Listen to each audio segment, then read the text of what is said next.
Welcome to episode 5 of Behind the Membership. In this episode, I'm talking with Julie Christie from Togs in Business.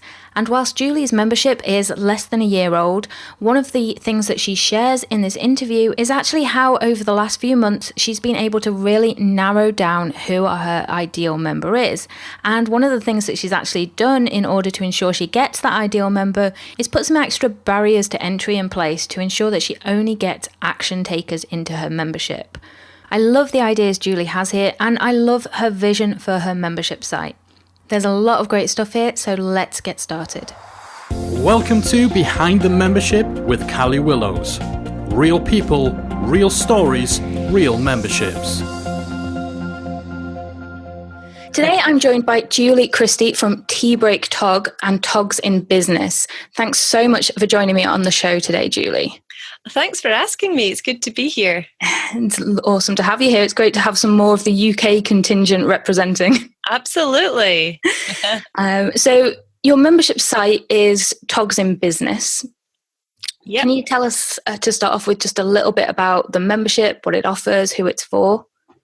Sure. So it's the Togs in Business membership. It's for professional photographers, whether they're portrait photographers, whether they're wedding photographers, headshot photographers. And it's really focused on helping them to become better business people rather than better photographers, because there's lots and lots of content out there to help them with that. This is really about the business, about the marketing, and to help them succeed in an saturated industry. So it's for professional photographers who are ready to take action.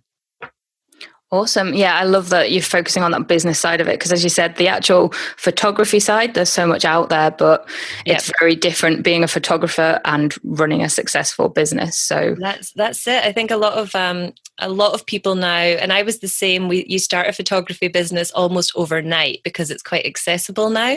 Yeah. And you think, I'm a decent photographer, therefore I can have a business. But there's so many amazing, awesome photographers who can't make any money from their photography. So I think it's really important that you understand that it's 80% business and marketing and it's 20% photography. So I'm always saying to photographers, if you're not interested in the business and the marketing, then keep a hobby. Just keep it as a hobby, because you will very quickly hate photography, if you don't do that. Yes, fastest way to fall out of love with. Definitely.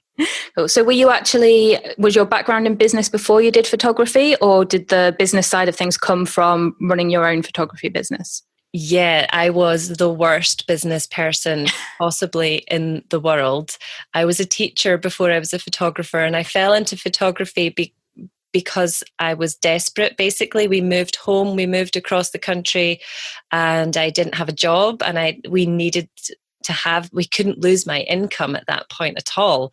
So I thought, what can I do until I get another job in this new location? So I picked up my camera and started a photography business.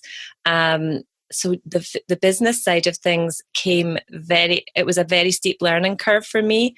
But when I started to realize that I had to sink my teeth into business and marketing education, I became completely obsessed with it. And very quickly, that obsession took over my photography obsession.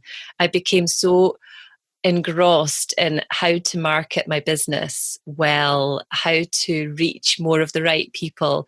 And the more I learned and the more I implemented, the more obsessed I became. So it's the right thing for me, I think, to be teaching that instead of photography. Yeah. And that's interesting, because exactly the same thing happened to me when I first started doing membership sites. It was my own membership site for my health business, but I quickly found I liked the business side of the membership site more than the health side. Yeah. So, yeah, it's interesting how you kind of fall into the things that suit you the best, I think. And it's good to love it, because it is 80% of what you do. So yeah. I would hate to hate it. That would be quite a miserable existence, I think. Definitely. So what gave you the idea to kind of take those skills and turn them into the membership for other photographers? Well, I initially going back maybe 2 to 3 years ago, I had the idea to sell courses. So I thought I would sell courses to beginner photographers, intermediate photographers. I didn't feel confident enough to sell photography courses to anyone above that level because I just didn't feel I was good enough. So I was focusing on this beginner photography market, and I was creating like lighting courses for them, and it was all about photography. So I was in this continuous launch mode. I was still running my photography business, and I was trying to launch these photography courses. They were quite low price point as well. So they were like $50, $67, that kind of price. And it actually did go quite well. I sold a lot of them. But what I was finding was I was exhausted with the thought of creating another course and launching it all over again. And I kept thinking, oh, you know, after the initial buzz and the initial high wore off, I thought, I can't do this forever. You know, I can't just keep creating this content and launching it. I feel like a salesperson all the time. And it was kind of killing my soul, actually. And I kept thinking, I'm not charging enough for this to work. I was having to reach far too many people to make it work. And then even then, it was a one-time purchase. So I was only getting like $67 from this person. And the more I started to understand the online business industry, I realized that I was getting it all wrong. I had started it all wrong. So that kind of, I am part of a mastermind group with some really great business people. And I was at one of my monthly mastermind meetings, and it was one of them who said to me, Julie, why on earth are you faffing around selling photography courses? You have a great business. You know all about that. Why do you not have a membership? And it was just like, someone had mentioned it to me before, and I'd said, oh, I don't think I could cope with that commitment. And it was only this time when my friend said this to me that I just thought, actually, I could have a membership. I could do this. And by the end of that meeting, they'd all convinced me to start my membership. And that was in September, and I launched in November.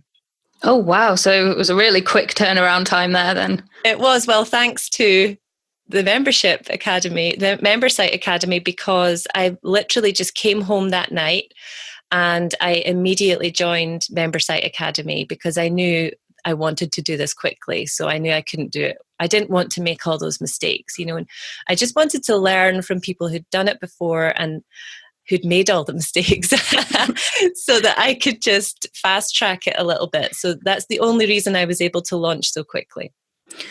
Awesome. And so with the membership then, so you're about 7-8 months through? Yeah, 6 months in. Yeah.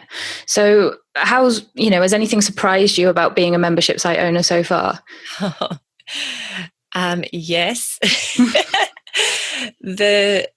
I think the biggest surprise is just quite how much time it is taking from me. I did worry about the commitment, and it is a big commitment, but it's not just that, it's also taken over my headspace as well. So even when I'm not working on it, I am obsessing over it and thinking about it, dreaming about it all the time. So I think that's been the biggest surprise so far. And with the time there, have you got a community as part of the membership as well, or is it mainly the courses? Yes, we have a community. So we started with a forum. We use IP Board like yourselves. What we very quickly realized was that our photographers, our members, they're living on Facebook. So photographers, it's Facebook is photographer's dream. You know, that's where we find our clients, especially portrait photographers. So they are living there on Facebook. And when we started, we decided to play around with a Facebook group, and we opened that just for chat only. So that was supposed to be where our members could hang out. Because what we found was they were going into the forum to ask a question, but they weren't hanging out there. They weren't getting to know each other there. They were just not doing that. And only a very select few were using it properly. So we thought we need a way for our members to get to know each other and bond. So we started the Facebook group. That initially was meant to be just to chill out, hang out, share wins, get to know each other. But actually, we still have the forum. It's a ghost town. They're doing everything in the Facebook group. So to start with, we were trying to police it and say, look, if you don't mind, can you put that request for feedback into the forum? And sometimes they were doing it, sometimes they weren't. So now we're just quite relaxed about it. And I think the Facebook group has taken over. Yeah. And I think, Mike's obviously very vocal about his hatred of Facebook groups for paid memberships, whereas I'm a bit more, for a lot of communities, especially like yours, where people are on Facebook, then actually if that's where people are going to get that sense of community, then it makes sense to use that, as long as, the limitations of a Facebook group aren't going to affect the community, which it doesn't sound like they are in your case. Not at the moment. I mean, still, if someone asks for feedback, we're still only giving that in the forum. So, and if they're asking for something, if they're asking for a particular piece of advice that we would like to archive for others in the future, then we ask them to put it in the forum. I've been known sometimes to even just copy the question and put it into the forum and answer it there and then link back. So really, I've kind of relaxed about it. As long as I'm archiving the stuff that I think is really important, that I don't want to repeat over and over and over, then that is kind of working for us at the moment. Yeah, that sounds like a good system if you've got that archive there as well of all the really good stuff. Yeah. So aside from the time then, what's been your biggest challenge, do you think? So my biggest challenge has been identifying my ideal member. So I know it's still quite early days, but I did torture myself over this. So when we first started, we were targeting any photography business owner. And what we found was we got lots of business owners who had been in business for a few years. And then we got lots of photography business owners who had just begun or who were just thinking about starting. And I quickly realized we were getting a lot of the wrong people, because our membership is very much based on you taking action. You have to take the action. You have to do the courses. You have to do the learning, or you're not going to achieve anything. You're not going to get any results. And we were getting a lot of people who were jumping in and they didn't have any time to do any of the learning. And this was really frustrating for me. So they were asking questions in the forum sometimes, or the Facebook group. And I would say to them, do you know, we have a course on this? And they would say, oh, if only I had the time. And I was just like, what? And I honestly couldn't wait to get rid of them. I thought, and not because they weren't nice people, they were lovely people and they were great fun to have around in the Facebook group. But I don't get any satisfaction from someone who joins the group and doesn't have any time to do any of the learning, because I know they're not going to see any results from the membership, and I need people to have results. So that was my biggest challenge. We actually we closed down the membership to new members for a couple of months at least, to really evaluate who was in there, who was logging in, who was actually doing stuff. And really it doesn't mean that it was the people who had their business for years. It was the people who had some time and who had reached a point where they needed this to work and they wanted it so much. So we then changed all of our messaging. We redid our landing page to really target people who were ready. We were very honest about the fact that it was not right for everyone. We have a section on our sales page which says that you are the right fit if you are this person, because we want to weed out those people who are not ready, because they're not good for us. And they were joining they were maybe logging in once and then they would leave 2 months later having consumed no content. And that was, I can't tell you how frustrating that was for me. I tortured myself. So that has been the big challenge, is really identifying our ideal member and getting the messaging right, so that because she is kind of a she, so that she believes that we are the perfect fit for her, because we are. So that's still ongoing. I mean, I know for a fact I'll have to just keep evolving that sales page and that messaging so that these people can identify us as the right people for them. Yeah, I love the fact that you've actually taken the time to do that, though, because, a lot of people would just go, well, if they're joining anyway, it's up to them whether they use it or not and things. But the fact that, you really want people that are going to actually use the content and not just, sign up and think it's all going to magically happen. Yeah, it was hard because obviously financially you want as many members as possible. And that is hard because right now, we only have 100 and I think we're at 130 active members at the moment. And it's not enough. It's not enough to have this as my full-time gig with a staff member. But I had to then just play that long game. I couldn't cope with the low quality of members. So, and I think especially in the community as well, because you can tell if lots of people are jumping into the community and asking questions without doing any of the work, or they're saying, they're maybe having a moan all the time about how difficult it is to find the time. It's demoralizing for everyone else. You want people who are like-minded and who are action takers, so that everyone's got everyone else's back and you're moving forward together. So it's definitely now a quality over quantity journey, which I'm not going to pretend is easy. But I think once you get the results from that quality and you have those members talking about it and things like that, then the quantity comes along on its own anyway.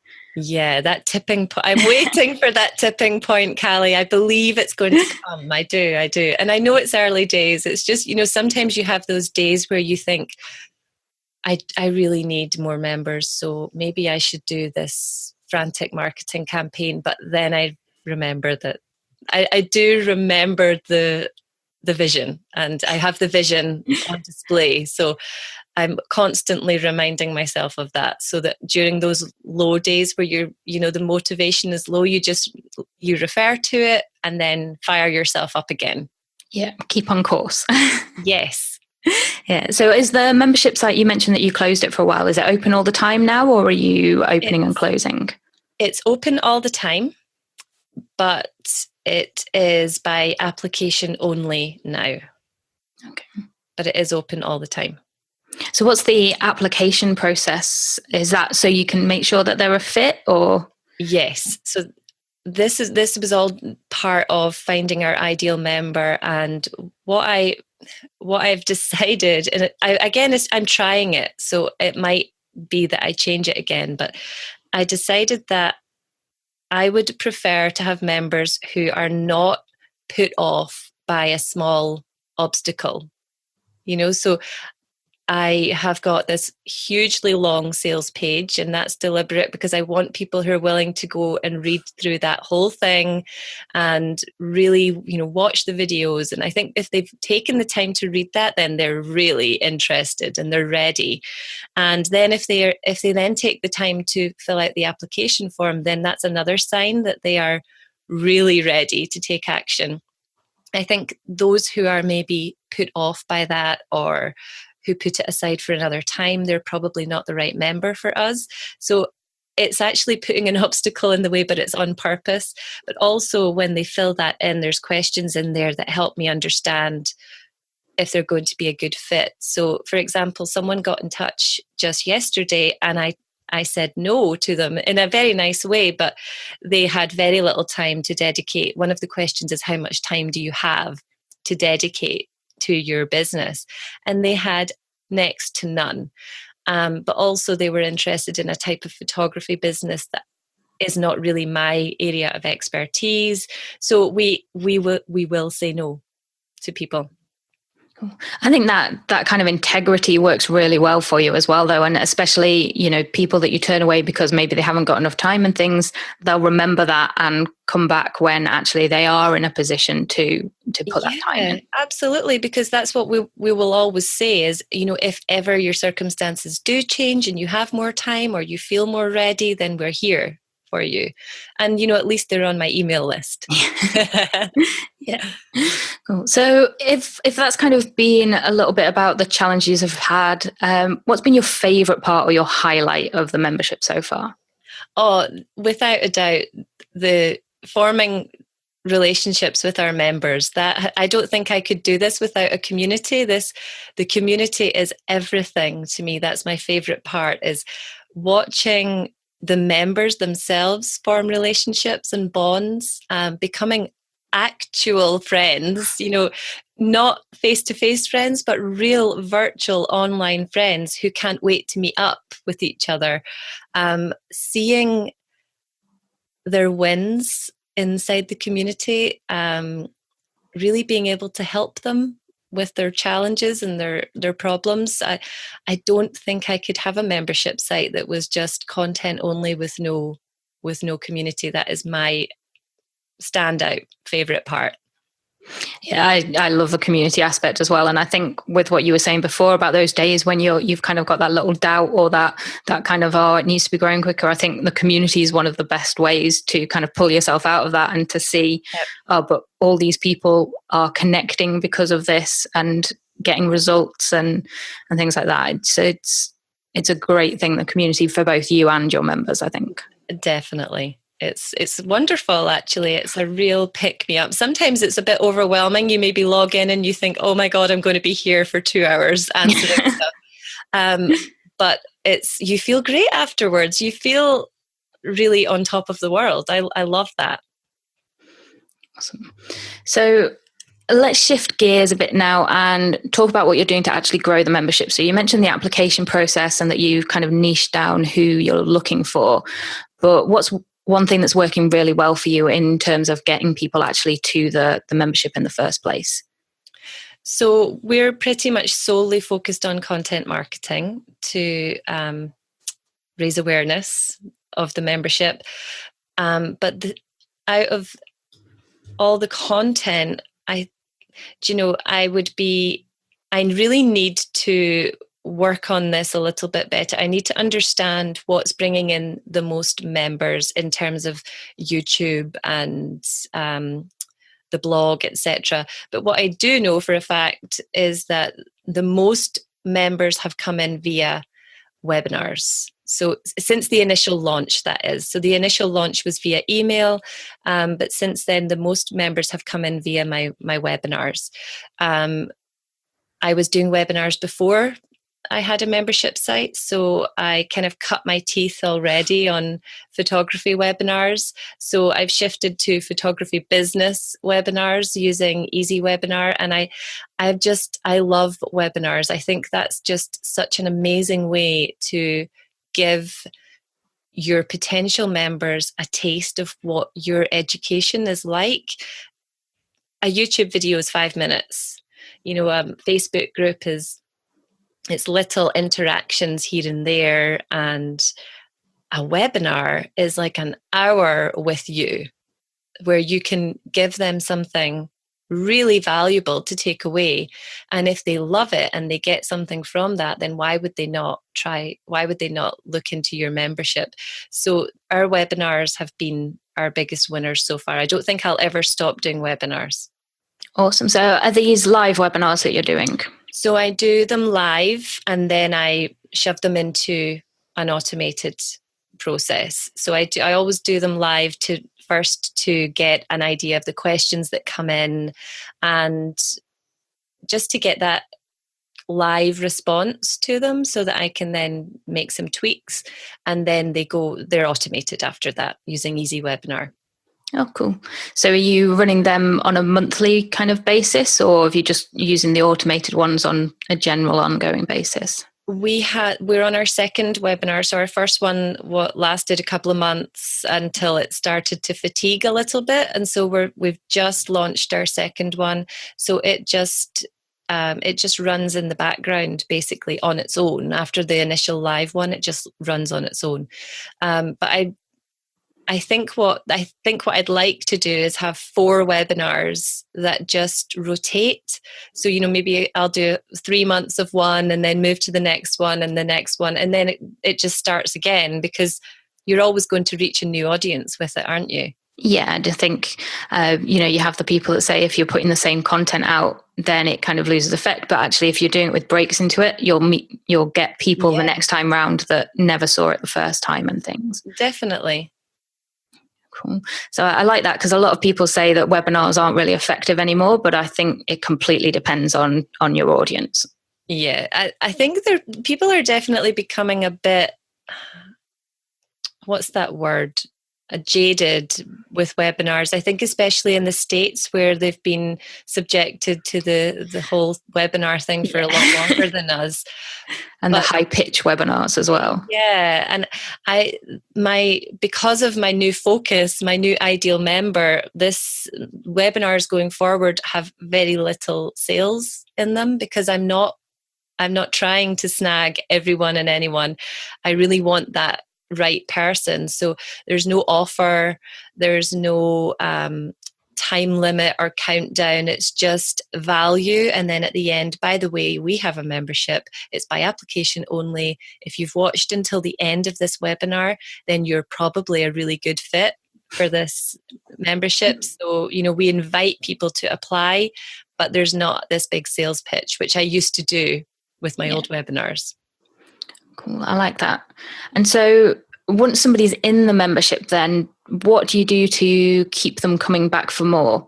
I noticed kind of one thing on your website was that you kind of do an initial success month with people, which I love the idea of. That's quite unique, I think, in the market. Yeah, this was another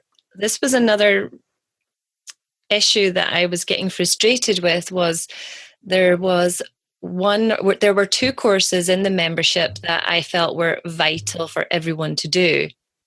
But what was happening was members were joining and just picking the course that they wanted to do. So they would maybe jump right into the marketing course, or they would jump right into the website course. But there were these 2 courses which were all about setting you up for success, thinking about your vision and recording it, really nailing down your ideal client, all that kind of stuff, which I think you can't not do that stuff and jump into a website course. You need to know where you're going, and you need to have this really solid business foundation.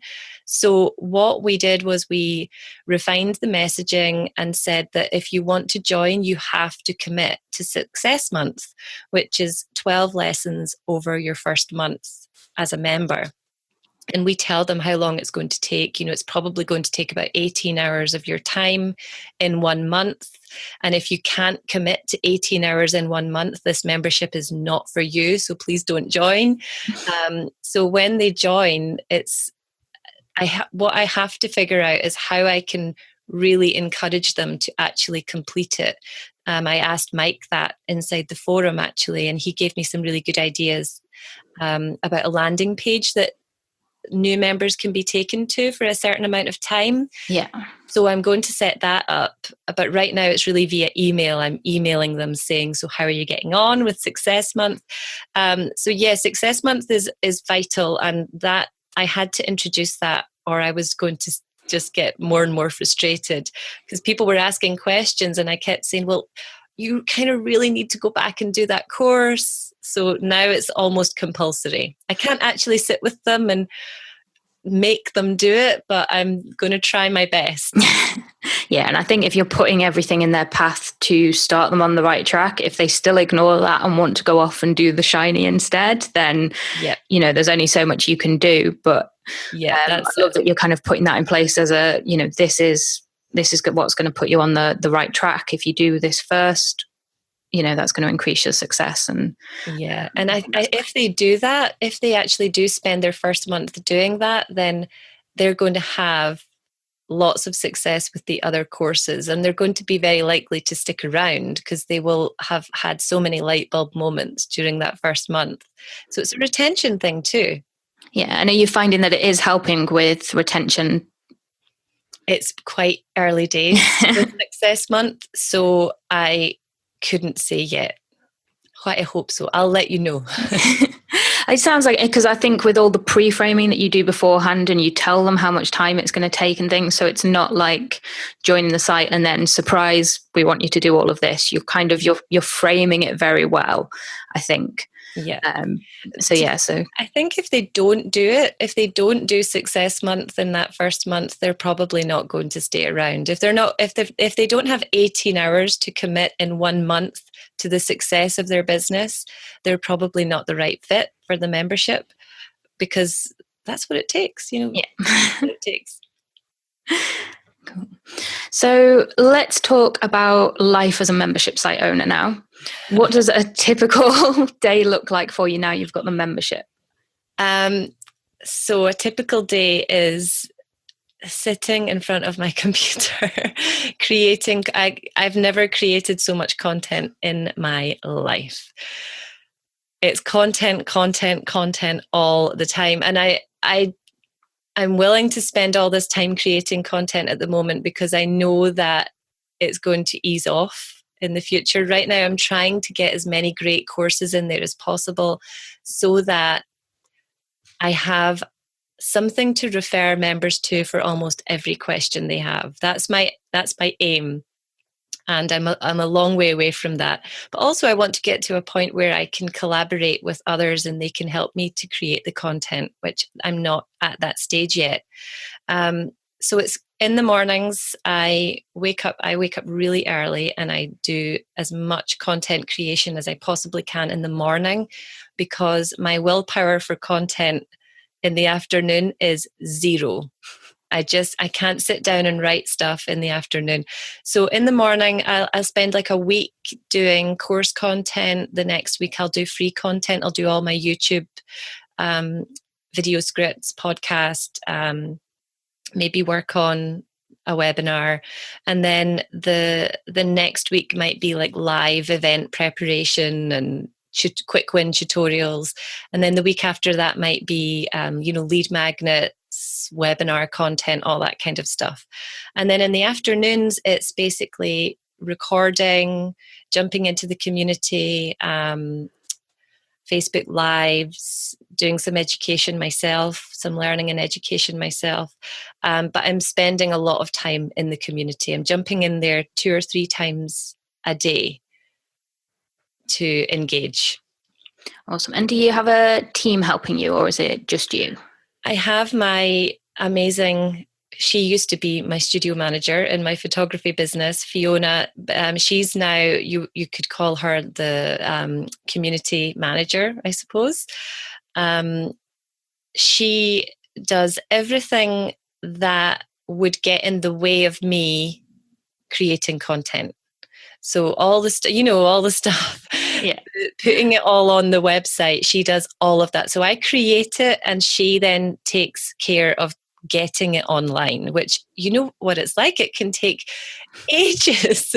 Yeah.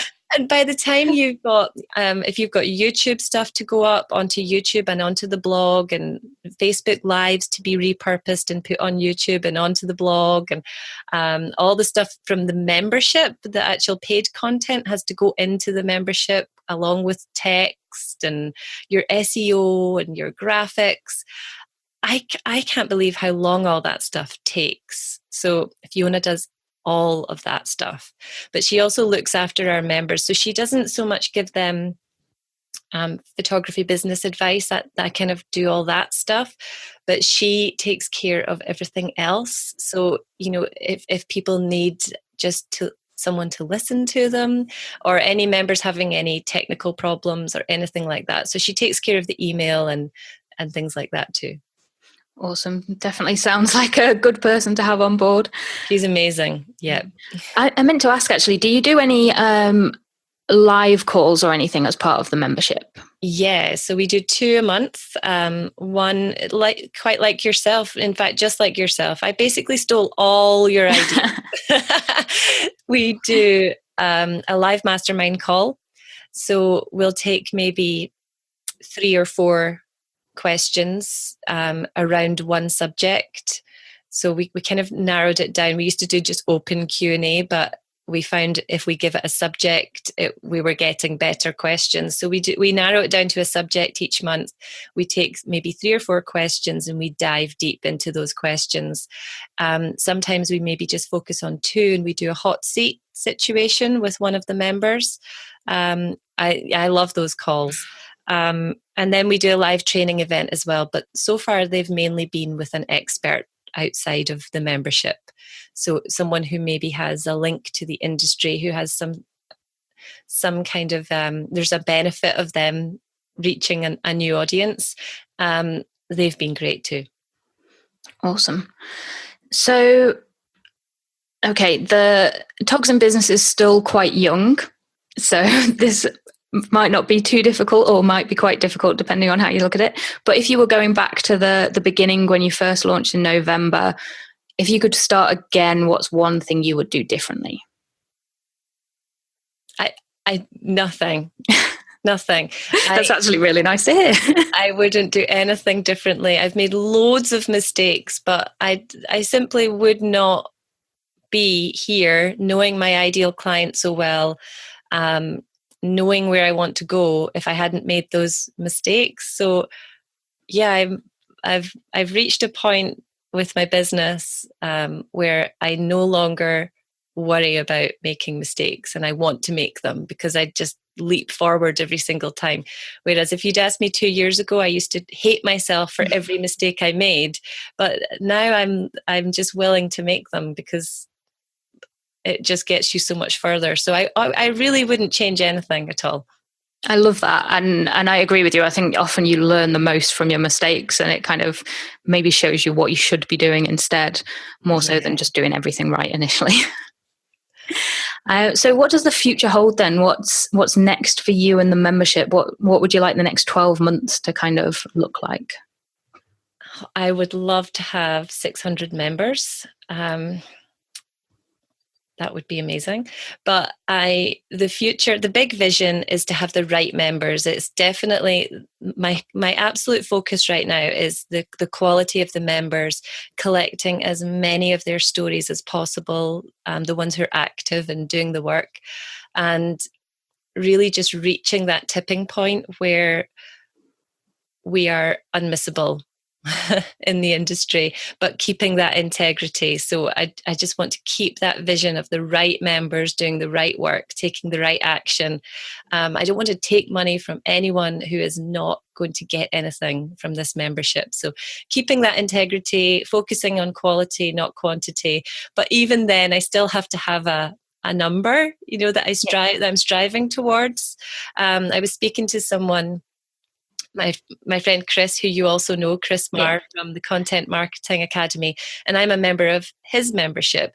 And he was saying to me, which really resonated, he was saying, don't focus on the number of members, focus on revenue instead. If you have to focus on a figure, focus on revenue instead. And that was actually a bit of a light bulb moment for me, because, and he's right about this, is the right members will actually buy more from you.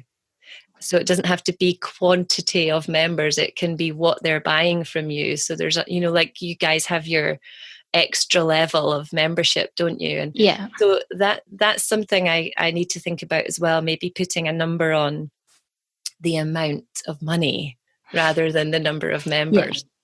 Yeah, and is the goal to eventually have this kind of be, I think you mentioned before, it's not full-time at the minute, but is the goal for the membership to essentially be the full-time business? Well, it is full-time. We have gone all in. We have gone all in on it. But it's just not, when I say, I think what I meant was, it's not making us enough money for it to be really, really viable. Yeah. So, but we are full-time. I've still got photography courses that I sell. Yeah. Which is great, but I don't really do anything with them. It's all happening in the background. So yes, this is the full-time thing. This is the full-time gig. So I think when you do go all in like that, the passion becomes a little bit fierier, and the need, I'm kind of motivated by pressure. I know sometimes that can cripple other people, but for me, pressure is what I need to take action. So I needed to put that pressure on myself. So we've gone all in. Yeah, I think going all in kind of gives you more time to play with as well, I think, in terms of experimenting and trying different things. And, as you said, being able to do that work on niching down who your perfect member is and things. Yeah, I could not have done all of that while still running my other two businesses. So no, this is the thing that makes me most excited, as I've never done anything in my life that I've woken up every day thinking, I can't wait to try this, and I can't wait to do this, and I can't wait to make contact with the people I work with, because I think of my members as the people I work with. So I've never been so excited about my work.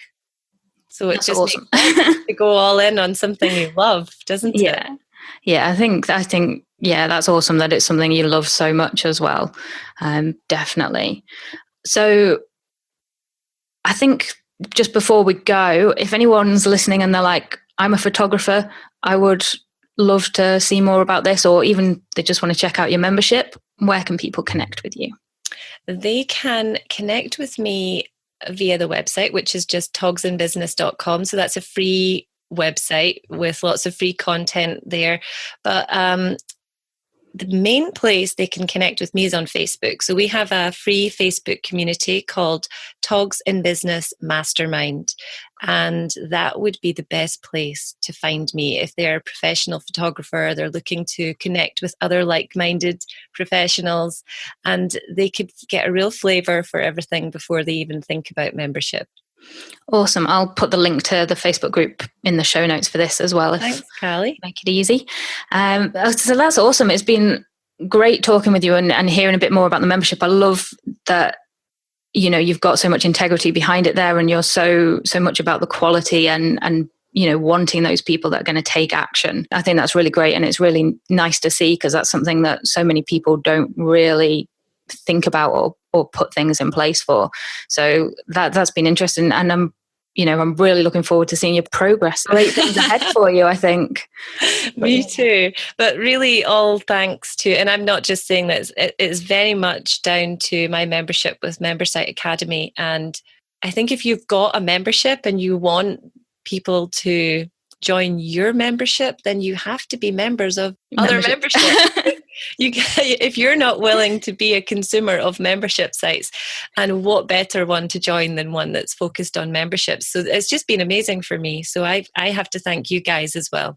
Oh, well, that's lovely to hear. It's a bit like you. We love seeing our members' results and getting to know you all and your site. So lovely to see you kind of flourish. Thanks so much for your time again. And it's been really great having you on your show. We'll have to get you back in a year or so and see how everything's gone for you. Yeah, I'll tell you all about my 600 members. Definitely. Definitely. Thanks, Callie. Thanks for having me. Thanks so much. Thanks for listening to today's episode of Behind the Membership. And big thank you to Julie Christie for joining me on today's show. It was great to talk to Julie and hear about how her membership is going in its first year. You can find more about Julie over at togsinbusiness.com, or you can head on over to themembershipguys.com/BTM5 in order to view the show notes and any links mentioned in this episode.